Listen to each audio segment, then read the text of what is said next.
Assalamualaikum warahmatullahi wabarakatuh. Dalam kesempatan ini, saya akan memaparkan materi berkenaan dengan materi globalisasi dan permasalahan riba dalam lingkungan manajemen syariah. Di era globalisasi ini, persaingan dalam dunia bisnis semakin ketat. Era perdagangan bebas di Indonesia dimulai dengan adanya Masyarakat Ekonomi ASEAN atau MEA yang diselenggarakan pada tahun 2015 yang menjadikan Indonesia sebagai lapangan usaha bagi pengusaha dalam dan luar negeri. Hal ini secara tidak langsung membuka peluang kerja yang cukup besar dan beragam sehingga peluang untuk bersaing juga cukup besar.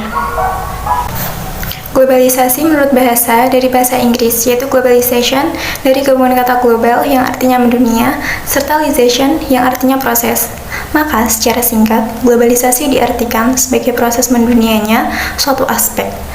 Globalisasi merupakan suatu fenomena khusus dalam peradaban manusia yang berarah ke dalam masyarakat global serta merupakan bagian dari proses manusia global itu yang menyeluruh seluruh aspek penting dalam kehidupan.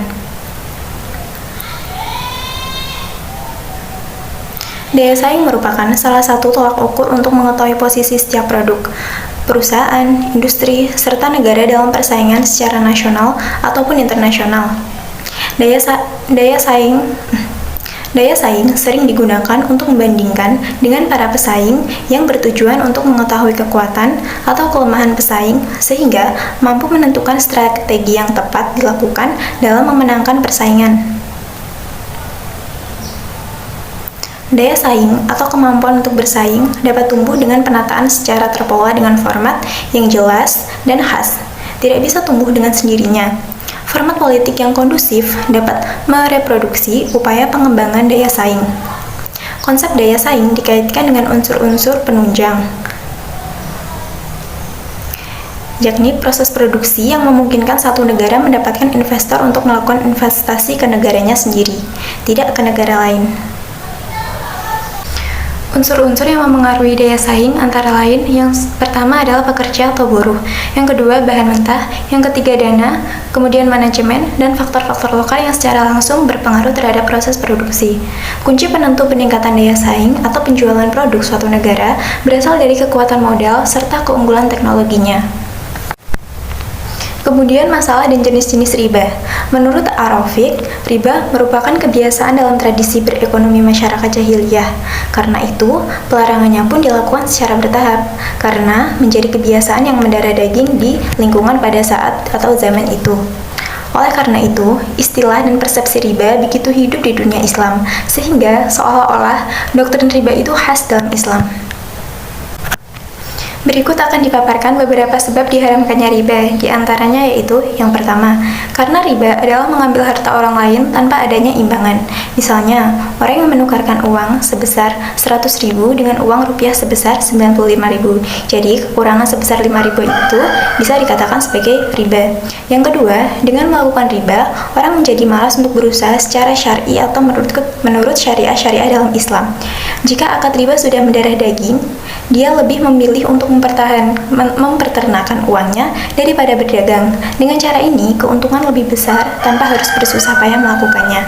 Yang ketiga adalah menyebabkan terputusnya hubungan baik dengan sesama manusia melalui utang piutang. Ini berarti menghilangkan manfaat dari utang piutang itu sendiri. Lalu yang keempat adalah riba telah dinyatakan haram dalam nas Al-Quran dan hadis Nabi. Oleh karena itu, harus diyakini bahwa riba itu haram menurut Islam dan juga memiliki mudarat-mudarat yang besar. Menurut Syafi'iyah, ada 3 jenis riba, yaitu riba fadl, riba yad, dan riba nasi'ah. Berikut ini adalah penjelasan mengenai jenis-jenis riba tersebut. Yang pertama adalah riba nasi'ah. Riba nasi'ah merupakan persyaratan tambahan yang diambil oleh orang yang mengutangkan dari orang yang berhutang sebagai imbangan penundaan atau pembayaran hutang. Misalnya, A meminjam uang dari B sebesar 1 juta selama 1 tahun. Kemudian, A akan diberikan utang dengan pembayaran dicicil ditambah dengan memberikan tambahan 100.000. Penambahan inilah yang disebut riba. Riba nasi'ah sendiri adalah praktik riba yang nyata. Hal ini dilarang dalam Islam karena dianggap sebagai akumulasi kekayaan yang tidak masuk akal dan untung tanpa berbuat baik. Yang kedua adalah riba fadl. Riba fadl adalah harta tambahan dalam akad jual beli yang menggunakan ukuran resmi sebagai takaran dan timbangan pada benda yang sejenis. Dengan kata lain, riba fadl adalah pertukaran barang sejenis yang tidak sama kualitasnya. Misalnya, meminjam 1 liter beras kualitas rendah harus diganti dengan 1 liter beras bagus. Pada dasarnya, pertukaran barang sejenis diperbolehkan dalam Islam, dengan syarat kualitas dan kuantitasnya harus sama atau sebanding.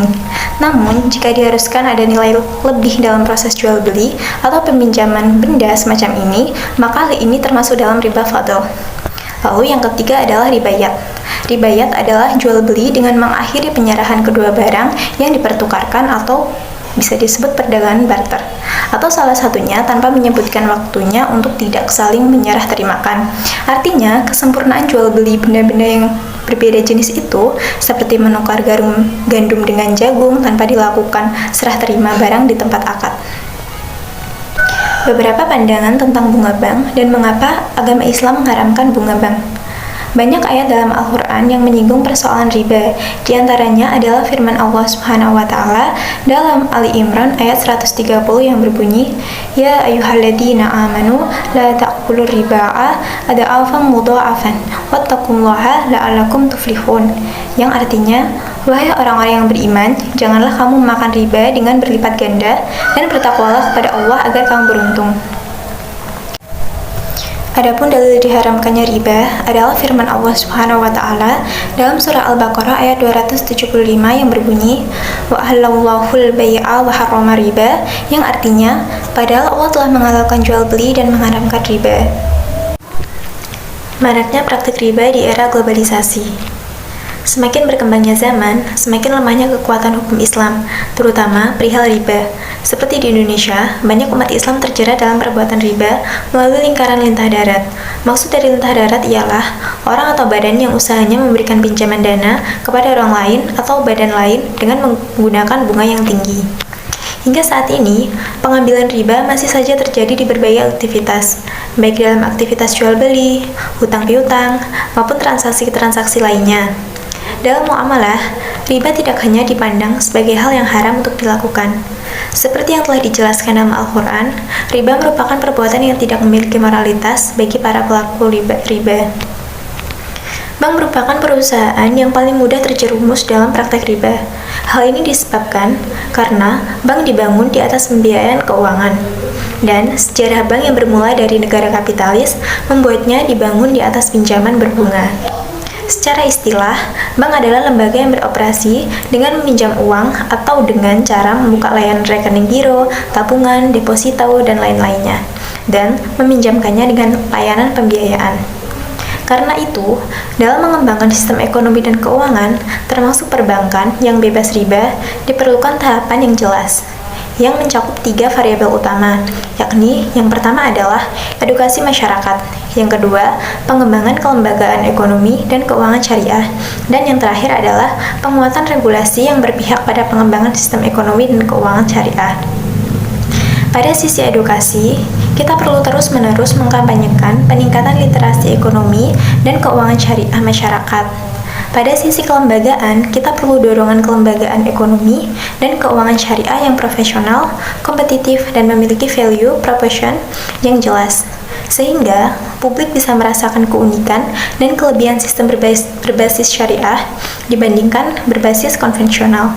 Sehingga, perlahan tapi pasti, institusi ekonomi syariah ini akan menjadi market leader. Sebagai contoh, para praktisi perbankan syariah harus bisa menampilkan proposisi nilai dan kualitas layanan yang unik dan baik kepada masyarakat. Sehingga, posisi perbankan syariah yang saat ini menjadi market followers bisa naik menjadi market challenger. Sebelum menjadi market leader, inovasi produk yang bersifat genuine atau orisinal berbasis syariah perlu untuk terus didorong dan dikembangkan. Sementara dari sisi regulasi, kita perlu terus-menerus mendorong keterpihakan negara untuk mengeluarkan berbagai kebijakan yang mendukung pengembangan ekonomi dan keuangan syariah. Jika ini bisa dilakukan dengan baik, maka peran institusi dan instrumen ekonomi dan keuangan syariah akan semakin signifikan di tanah air. Oleh sebab itu, sebagai masyarakat Islam yang hidup di tengah-tengah zaman globalisasi yang begitu pesat, maka kita diwajibkan untuk mempelajari dan juga mengerti hukum-hukum syariah Islam tentang muamalah yang berkaitan dengan riba. Jangan sampai riba menjadi kebiasaan yang berdarah daging yang dapat mengancam kehidupan baik di dunia maupun balasan yang pedih di akhirat oleh Allah Subhanahu wa taala. Demikian pemaparan materi yang dapat saya sampaikan. Semoga apa yang telah tersaji dapat menjadi pengingat dan pengetahuan yang bermanfaat guna kehidupan yang berlandaskan syariah secara kafah di zaman modern saat ini. Sekian, wassalamualaikum warahmatullahi wabarakatuh.